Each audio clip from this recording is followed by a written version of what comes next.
بسم اللہ الرحمن الرحیم۔ حضرت عبداللہ ابن جعفر طیار رضی اللہ عنہ سخاوت میں بڑے مشہور تھے۔ ایک مرتبہ کسی باغ کے پاس سے گزر رہے تھے کہ ایک غلام کو دیکھا وہ باغ میں کھجوریں اکٹھی کر رہا تھا اور دیگر چھوٹے موٹے کام کر رہا تھا۔ حضرت عبداللہ ابن جعفر رضی اللہ عنہ کو یہ بڑا پسند آیا اور اس کی حرکات و سکنات کا جائزہ لینے لگے۔ اتنے میں باغ کے مالک کا بیٹا آیا، اس کے ہاتھ میں 2 روٹیاں تھیں۔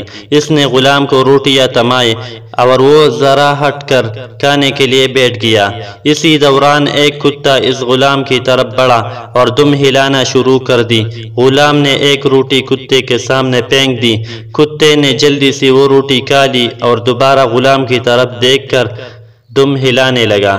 غلام کی دوسری روٹی بھی اس کی طرف پھینک دی اور خود کام کے لیے اٹھ کھڑا ہوا۔ عبداللہ ابن جعفر رضی اللہ عنہ کو اس کے اس فعل پر بڑا تعجب ہوا۔ اس کے قریب آئے اور اس سے پوچھا، اے لڑکے، تمہارے ہر روز کی خوراک کیا ہے؟ غلام بولا، وہی جو آپ نے دیکھ لی۔ آپ نے فرمایا، پھر تم نے اس کتے کو اپنے دونوں روٹیاں کیوں کھلا دی؟ غلام کہنے لگا، حضرت، ہمارے اس علاقے میں کتے نہیں ہوتے۔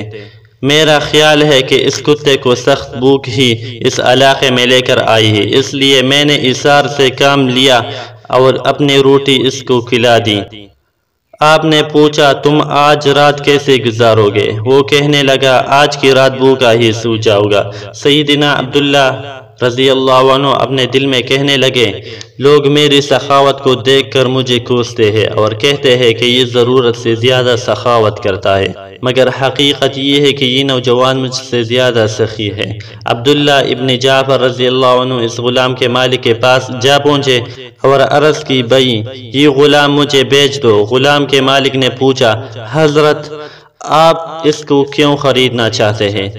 آپ نے اس کو سارا قصہ سنایا اور کہا، میری خواہش ہے کہ اس غلام کو خرید کر آزاد کر دوں، نیز یہ باغ بھی خرید کر اسے ہدیہ کر دوں تاکہ یہ آرام سے زندگی گزارے۔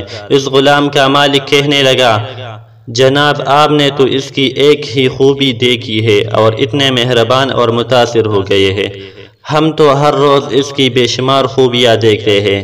میں آپ کو گواہ بنا کر کہتا ہوں کہ میں نے اس غلام کو اللہ تعالیٰ کی خوشنودگی کی خاطر آزاد کر دیا۔ باقی رہا یہ باغ تو یہ بھی میری طرف سے اس کے لیے ہدیہ ہے۔